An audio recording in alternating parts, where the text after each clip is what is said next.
Ever feel like you're just drowning in information? Like everyone's shouting opinions, especially about tricky stuff like, well, Bitcoin. Oh, yeah. It's definitely one of those topics. Lots of noise. And a lot of hype, if you ask me. Plus, trying to figure it out feels complicated. Totally. You just want someone to, cut through it all. So today, that's what we're doing. We're diving deep into Bitcoin. It's a good time for it. It's everywhere, but still pretty confusing for most people. Confusing, and let's be honest, that price chart looks like a heart attack waiting to happen. I'm here to maybe keep our feet on the ground. Exactly. We need that balance. And our guide for this is Yan Pritzker's book, Inventing Bitcoin. Think of it as the friendly manual. Pritzker's great because he comes from tech startups. He actually builds stuff. Right. And he admits he was skeptical about Bitcoin himself at first, which I think helps. He explains the how behind it all. Yeah, he really focuses on the technology, the engineering problems Bitcoin was designed to solve, not just the investment side.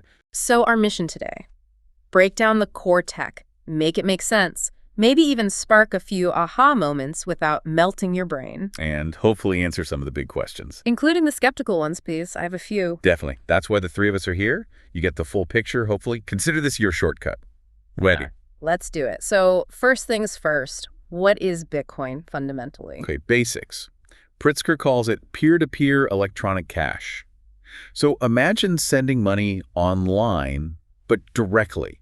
No bank, no PayPal. Just computer to computer. Exactly. Yeah. And crucially, no single company or government is in charge. It's out there. That decentralization is like the absolute core concept. Everything else kind of flows from that. For sure. And it leads to some really unique features. First one, digital scarcity. Unlike regular money. Right. There's a hard cap. Only 21 million Bitcoin will ever exist, period. Which is wild when you think about it. Totally. Yeah. But each Bitcoin can be split into tiny bits called Satoshis, like 100 million of them per Bitcoin. So you can still use tiny amounts. That fixed supply is a huge deal. Central banks can just print more money, right? Which can lead to inflation. Making your savings worth less over time. Bitcoin aims to avoid that. Okay, but hold on. Scarce doesn't mean valuable. My collection of, vintage bottle caps is scarce, but nobody cares. Fair point. Value comes from demand. But the mechanism for scarcity is the key here. Second big thing, the network. Right. It's this massive global network of computers all running the same Bitcoin software. And it's open source. Anyone can download it, run it, even look at the code. No permission needed. That transparency is important. You don't have to trust a company's promises. You can, in theory, check the code yourself. Or trust that enough people are checking it. Yeah, it builds a different kind of trust. Trust in the system, not a person. And speaking of people, the creator. Total mystery. Satoshi Nakamoto. Yeah, this name pops up around 2008, drops the Bitcoin white paper and software, hangs around for a bit, then vanishes. Gone. Like keys or so's, but for digital money? Or maybe they just lost their keys. Yeah, mostly. But Pritzker focuses on Satoshi's motivations, which they actually wrote about. It wasn't just about creating money. No, decentralization was huge, getting rid of the need for trusted middlemen, like banks or payment processors. Think like Napster or BitTorrent back in the day. Peer-to-peer file sharing, but applied to money. Exactly. And instead of trusting institutions, Satoshi wanted a system based on crypto proof. Meaning? Using cryptography, basically math puzzles, to prove things are valid rather than relying on a bank's say-so. Okay, that makes sense. What else motivated Satoshi? Privacy was another big one. Think about how much data your bank has on you. Everything. It's kind of scary. Like that Equifax breach Pritzker mentions. Ooh. Right. Bitcoin aimed for transactions that didn't require handing over your entire life story. More like using cash. Anonymous-ish? Pseudonymous, technically. Yeah. Your address isn't directly linked to your real name unless you link it somehow. Gotcha. And then there's the money thing itself, avoiding debasement. Yeah, Satoshi saw how governments could inflate away the value of currencies. Think Venezuela's bolivar totally collapsed. Bitcoin's fixed supply and predictable issuance schedule were designed as an antidote to that. Okay, predictable, fixed, but still relies on people wanting it. True. But the final piece Satoshi solved was digital scarcity itself. Before Bitcoin, how do you make a digital file unique and impossible to copy? Couldn't, really. MP3s, ebooks, you just copy them endlessly. Exactly. You needed middlemen, like Apple for iTunes, to control access. Bitcoin created the first way to have a truly scarce digital thing without needing a central controller. Wow, okay. That's actually a pretty big deal when you put it like that. It really is. So fundamentally, Satoshi wanted to build a financial system that didn't rely on trusting traditional authorities. Okay, so removing the middleman, the bank, sounds good. But banks do something, right? They keep the ledger, they track who has what. How does Bitcoin do that if everyone's just talking to everyone else? Ah, the core challenge. So traditional banks have a central ledger, one master copy they control. Right, my bank knows my balance. Bitcoin's solution is radical. Hmm. A distributed ledger. Everyone on the network gets a copy of the entire transaction history. Everyone, like literally everyone running the software. Yep. So if you want to send me some Bitcoin, Okay. your Bitcoin software basically shouts out to the whole network, hey, host is sending expert this much Bitcoin. And everyone else writes it down on their copy. Pretty much. They add that transaction to their copy of the ledger. So no single point of control. The ledger is everywhere. Okay, hang on. If everyone has a copy, how do we agree on which copy is the right one? What stops me from just writing down that you sent me 1,000,000 Bitcoin? Or sending the same Bitcoin to 2 different people? Yeah, that sounds messy. Double spending, right? That's the fundamental problem Bitcoin had to solve. How do you get consensus? How do you get agreement in a network where you can't trust everyone and people might even be trying to cheat? Pritzker calls this the Byzantine generals problem, right? Sounds dramatic. It's a classic computer science analogy. Imagine generals surrounding a city.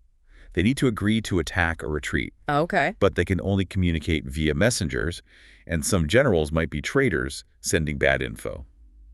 How do the loyal generals agree on a plan they can trust? So the Bitcoin network is like a bunch of potentially traitorous generals trying to agree on transaction history. Comforting. Huh. Eh. It illustrates the challenge. How do nodes agree on the true history when some might be malicious or offline? Pritzker mentions some simple ideas that don't work, like just appointing some honest record keepers. Right, because then you just have to trust those keepers and they become targets. You haven't solved the trust problem. What about voting? Everyone votes on transactions. Seems democratic, but vulnerable. Someone could create thousands of fake identities, Yes. civil attack, and outvote everyone. Or just bribe the voters. Exactly.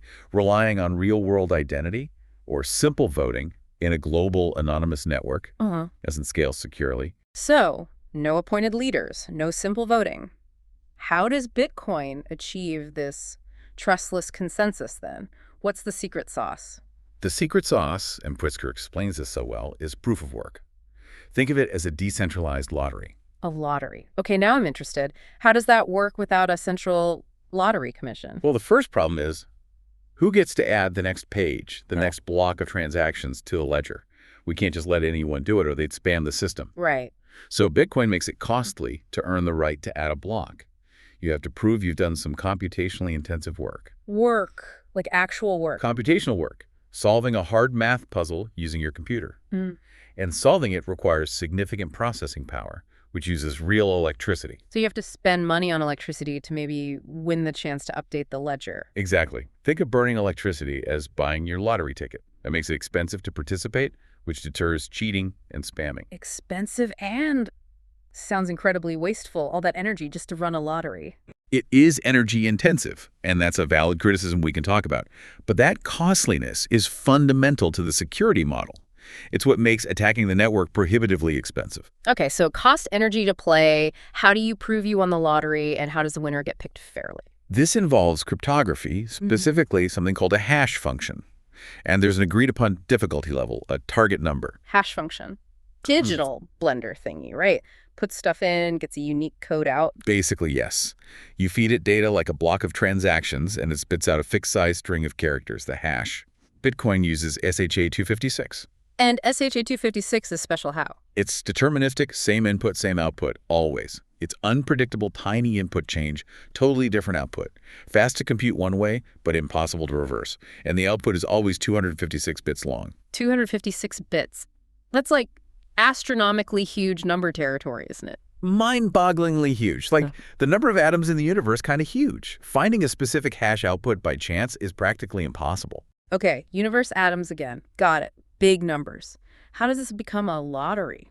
Right. So someone who wants to add the next block of miner takes a bunch of pending transactions, adds a random number called a nonce, and hashes it all together using SHA-256. And that hash is their lottery number. Exactly. They check if that hash is numerically smaller than the current target number set by the network. Smaller than the target? Okay. If it is, bingo, they won. They found the proof of work. If not, they change the nonce slightly and hash again and again and again. Millions, billions of times burning electricity the whole time. Trillions, potentially, yes. Yeah.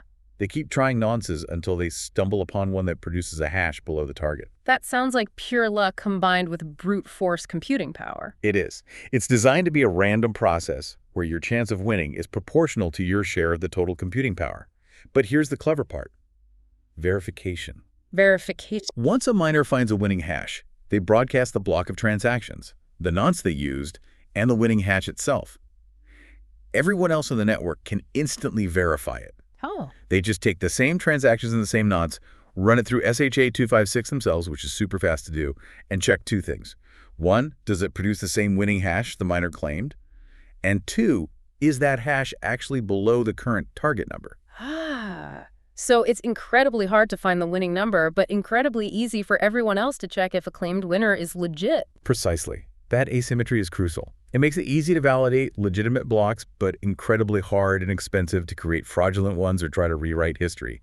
The cost of the work is unforgeable. Okay, so this whole process, playing the proof of work lottery to win the right to add a block that's mining. You got it. That's what Bitcoin miners are doing. And anyone can theoretically do this, just fire up some software? In the early days, yeah. Now it requires specialized, powerful hardware. But yes, you join the network, listen for transactions, bundle them up, and start hashing, hoping to find that winning nonce. And it happens roughly how often someone wins? The network is designed, through difficulty adjustments we'll get to, so that, on average, someone finds winning blocks roughly every 10 minutes. 10 minutes. Okay, so a miner wins, broadcasts their block, everyone else verifies it. What happens then? If the verification checks out valid hash, below target, valid transactions inside, links correctly to the previous block, then everyone adds that block to their copy of the ledger, the blockchain. History grows. Where do the new Bitcoins come from? You said there's a limited supply being released? The reward. When a miner successfully mines a block that gets accepted by the network, they get to include one special transaction in that block. The Coinbase transaction. Coinbase. Like the company? No, that's just the technical term for it. This transaction basically creates new Bitcoins out of thin air and awards them to the miner. So that's the incentive. They spend electricity, and if they win, they get newly minted Bitcoin. Exactly. That's the block reward. It covers their costs and provides profit. When Bitcoin started, it was 50 Bitcoin per block. 50? Wow. But Satoshi built in the halving. Roughly every 4 years, or 210,000 blocks, that reward gets cut in half. So 50 became 25. Then 12.5. Then 6.25, which is the current reward. It keeps halving. Until it becomes 0, then why would anyone mine? It'll get very close to 0 around the year 2140. By then, the main incentive for miners will shift entirely to transaction fees, the small fees users include, to get their transactions prioritized by miners. So the block reward bootstrapped the system and fees will sustain it long term. Makes sense. But what stops a miner from just, giving themselves 1 million Bitcoin in that Coinbase transaction? The consensus rules. Everyone running the Bitcoin software knows the rules, including what the correct block reward should be at any given time. So if a miner tries to cheat the reward, the rest of the network immediately sees that block is invalid and rejects it. Poof. All that expensive work wasted. No reward. The economic incentive is strongly aligned with following the rules. Okay, but wait. If more people start mining with faster computers, won't they find blocks faster than every 10 minutes? Wouldn't that mess up the whole halving schedule and supply? Excellent question. Yes, that would happen if there wasn't another clever mechanism. The difficulty adjustment. The difficulty adjustment. Roughly every 2 weeks, every 2016 blocks, the Bitcoin network automatically looks back at how long it took, on average, to mine those last 2016 blocks. Okay.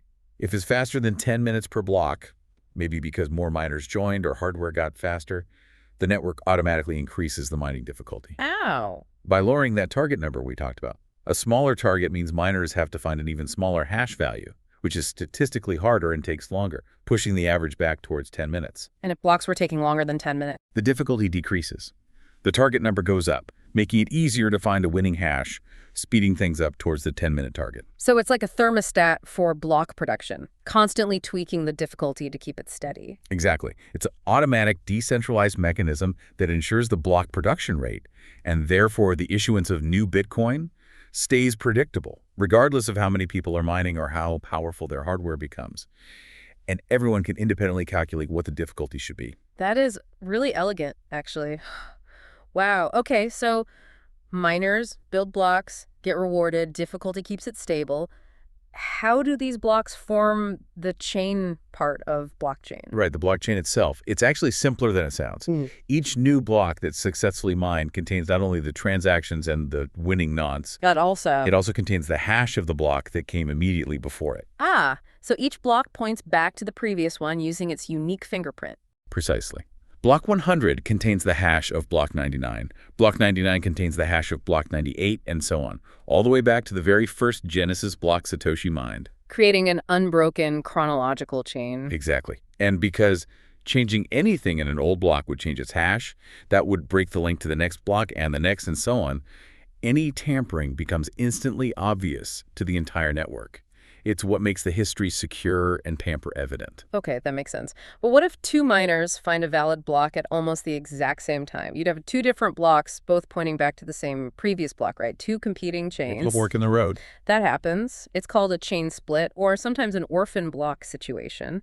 The network might temporarily disagree on which of the two new blocks is the tip of the chain. So, chaos, how does it get resolved? Nakamoto consensus comes to the rescue again. The rule is simple. The longest chain is considered the valid chain, or, more accurately, the chain with the most accumulated proof of work. Longest meaning most blocks. Essentially, yes.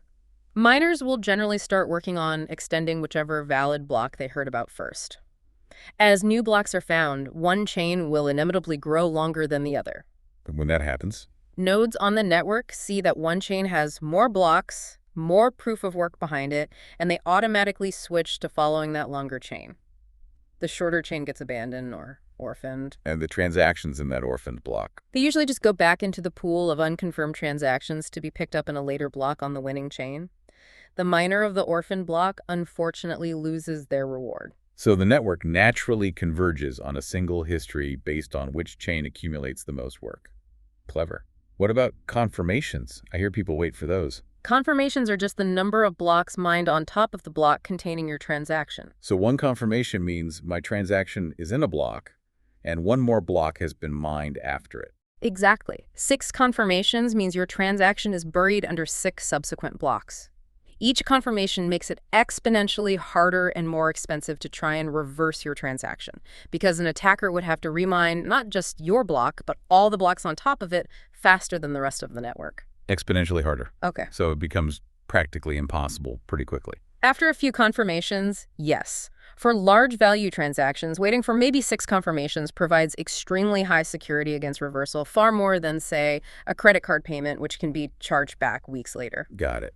Secure history, consensus on the longest chain. But are there bigger threats? We hear about mining getting super specialized, and these 51% attacks. Sounds bad. Good questions. Mining has evolved from CPUs and laptops to GPUs, then to specialized ASIC hardware designed solely for Bitcoin mining, massively more efficient. Which makes it harder for regular folks to mine. True. Which led to the rise of mining pools.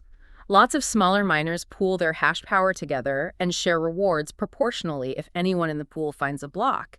It gives them more predictable income. But doesn't that concentrate power in the hands of a few big pool operators?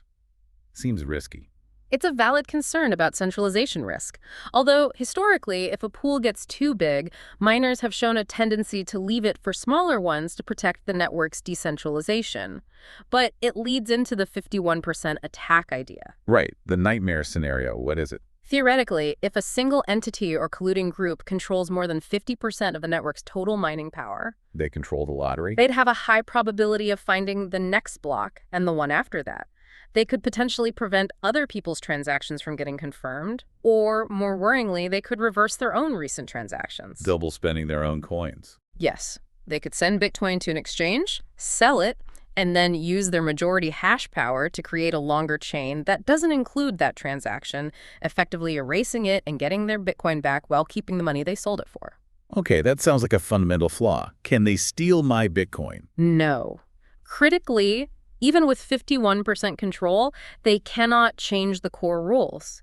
They can't create coins out of thin air beyond the reward schedule. They can't spend coins they don't have the private keys for. They can't steal your Bitcoin directly. So it's more about disrupting the network and potentially cheating on their own recent transactions. Exactly. It's a serious disruption, eroding trust, but not a game over, steal everything scenario. Plus, executing a 51% attack is incredibly expensive. You need immense hardware and energy. And people would notice, presumably. Oh, definitely. And the community has a theoretical nuclear option. They could coordinate to change the proof of work algorithm itself, rendering the attacker's expensive ASIC hardware instantly obsolete. It's a drastic measure, but a deterrent. Okay, so 51% attacks are a concern, but maybe not an existential threat. Let's switch gears. How do we actually hold and use Bitcoin? No bank accounts, just these keys. Right. How do you have an account without a central authority managing identities?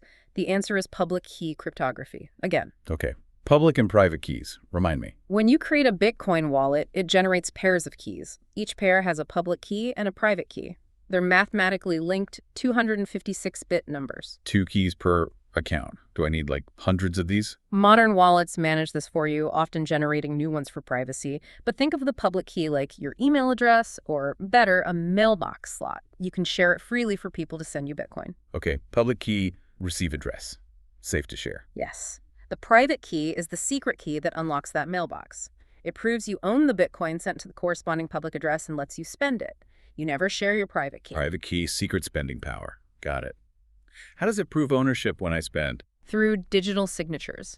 When you create a transaction, your wallet software uses your private key to mathematically sign the transaction data. Signing it. This signature can then be verified by anyone on the network using your public key. If the signature matches the transaction data and the public key, it proves the transaction was authorized by the owner of the corresponding private key without revealing the private key itself. Wow. Prove ownership without showing the key. Clever. And guessing someone's private key is impossible. Those atom numbers again. Essentially, yes. The space of possible 256-bit private keys is so vast, it's computationally infeasible to guess or brute force someone else's key. Your funds are secure as long as you protect your private key. As long as you protect your private key. That sounds like a big if. People lose keys, get hacked. Yeah, what about managing all these keys? And I heard Bitcoin doesn't use balances, but UTXOs. Right. UTXO stands for unspent transaction output. Instead of a single balance, think of your Bitcoin holdings as a collection of leftover change from previous transactions you've received. Like having a bunch of different coins and bills in your physical wallet. Kind of. When you want to send Bitcoin, your wallet picks some of these UTXOs, digital coins, that add up to at least the amount you want to send. It consumes those old UTXOs and creates new ones, one for the recipient and potentially one back to you as change, usually to a new address for privacy. So it's constantly breaking apart and reforming these little chunks of Bitcoin. Exactly. It sounds complex, but your wallet handles it automatically. This model can actually enhance privacy, especially if change goes to new addresses. There are even techniques like CoinJoin, where multiple people mix their UTXOs together in one transaction to obscure the history further. And the wallet. It doesn't hold the Bitcoin itself, just the keys. Correct. The Bitcoin always lives on the blockchain, recorded against public addresses. The wallet holds the private keys that control the Bitcoin associated with those addresses. That's why securing your wallet, or more accurately your private keys, is paramount. Lose your keys, lose your Bitcoin. No central recovery possible. Yikes. That's the scary part. No password reset button. So how do people back these up safely? Modern wallets use standards like BIP39, could generate a single seed phrase, usually 12 or 24 random words from which all your private keys can be mathematically derived. Like a master key. Exactly. You just need to securely back up that list of words. Write it down, store it safely offline. If your phone or computer dies, you can restore your entire wallet on a new device using just those words. You could even memorize them. You could. Pritzker highlights this profound implication. You can potentially hold significant wealth entirely in your head, safe from seizure or theft, just by memorizing a seed phrase. Okay, memorizing 24 words versus trusting a bank. Trade-offs, I guess. Definitely. And there's also multi-sig multi-signature addresses that require more than one private key to authorize a transaction. Great for shared funds or extra security against losing a single key. Okay, that covers holding and spending. But who decides all these rules? Yeah. The key generation, the UTXOs, the halving, the difficulty. Who's in charge? It feels like someone must be. That's the counterintuitive part. There isn't a central authority. No CEO of Bitcoin, no board of directors. Seriously, how does anything get decided or updated then? Sounds like anarchy. Pritzker actually says it is closer to anarchy than democracy. The rules are defined in the Bitcoin software protocol itself. Anyone can run the software, and anyone can even modify it. If everyone modifies it differently. Your modified software won't be compatible with the rest of the network unless it follows the core consensus rules that everyone else agrees on. If you try to create transactions or blocks that violate the established rules, like trying to spend coins you don't own or giving yourself too big a block reward, the vast majority of other nodes running the standard software will simply reject them as invalid. So the network enforces the rules through mutual agreement on the software they run. Exactly. It's a system of checks and balances between different actors. Okay, like who? You have the nodes people running the full Bitcoin software. They are the ultimate rule enforcers by choosing which software to run and validating everything. They reject invalid stuff. Nodes enforce. Got it. Then you have miners. They create the blocks, but they have to follow the rules accepted by the nodes, otherwise their blocks get rejected and they don't get paid. Miners propose blocks, they don't dictate rules. Miners follow node rules. Okay. Then, users and investors. They determine Bitcoin's value through supply and demand. If a proposed rule change is unpopular, they can vote with their feet by selling, crashing the price of a version they don't like. Even a determined minority can stick to the original rules. So users have indirect power through the price. Yes. And finally, the developers, like those working on Bitcoin Core, they propose changes, BIPs, write code, but it's all open source and heavily reviewed. They need to convince the nodes and users that their changes are beneficial. Otherwise, their software won't be adopted. They serve the network. They don't command it. Wow. It's like emergent governance. No one's in charge, but the interacting incentives keep it surprisingly stable. That's a good way to put it. But what happens when there are fundamental disagreements about the rules? That's where forks come in. Right, forks, like splitting the road. Two main types. Soft forks are backward-compatible rule tightenings. Old nodes still see the new blocks as valid, even if they don't understand the new rule fully. Think of it as an optional upgrade. Less disruptive. Usually. Hard forks are non-backward-compatible rule changes. Old nodes see the new blocks as invalid. This requires everyone who wants to follow the new rules to upgrade their software. And if not, everyone agrees to upgrade. Then the chain splits permanently. You end up with two separate blockchains and two separate cryptocurrencies sharing a history up to the split point. Bitcoin Cash is a famous example. It hard forked from Bitcoin due to disagreement over block size. So the community literally votes with the software they choose to run, and sometimes that means splitting into different projects. Precisely. What is Bitcoin gets decided by consensus and market adoption, not by decree. And crucially, these forks create new assets. They don't increase Bitcoin's 21 million supply. They're like making a photocopy with different rules. The original remains unchanged. Okay, this decentralized governance is wild, but leads to the big question. Is Bitcoin just the MySpace of crypto? Will something newer, faster, better eventually replace it? Pritzker tackles that head on. He talks about Bitcoin's competitive advantages, its moats. Moats, like defending a castle. Exactly. What protects Bitcoin from competitors? First, massive liquidity and salability. It's the easiest to buy, sell, and trade globally. Deepest markets. Network effect, kind of. Huge network effect. Second, its proven security track record. Over a decade of operation, securing hundreds of billions in value, resisting countless attacks.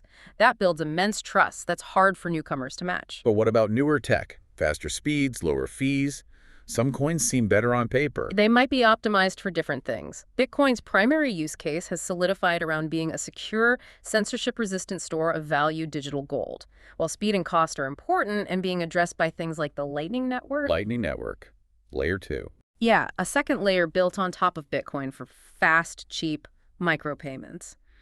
But Bitcoin's core strength, its main moat, is its unparalleled decentralization and immutability. Meaning it's really hard to change or control. Extremely hard. We've seen powerful entities try and fail to force changes the community didn't want. That resistance is the feature for a store of value. New coins often sacrifice decentralization to move fast and break things, which is the opposite of what you want for sound money. So being slow and hard to change is actually a benefit. Counterintuitive. For its primary purpose, yes. Add to that the developer talent it attracts, the global infrastructure of exchanges and services. It's a massive head start. Replicating that ecosystem is a monumental task for any competitor. So less like MySpace, maybe more like the early internet protocol TCP/IP. Foundational, even if other layers get built on top. That's a decent analogy. Pritzker also mentions ongoing innovation like the Lightning Network scaling payments and even Bitcoin via satellite to increase censorship resistance. The ecosystem isn't standing still. Bitcoin from space. Okay, that's cool.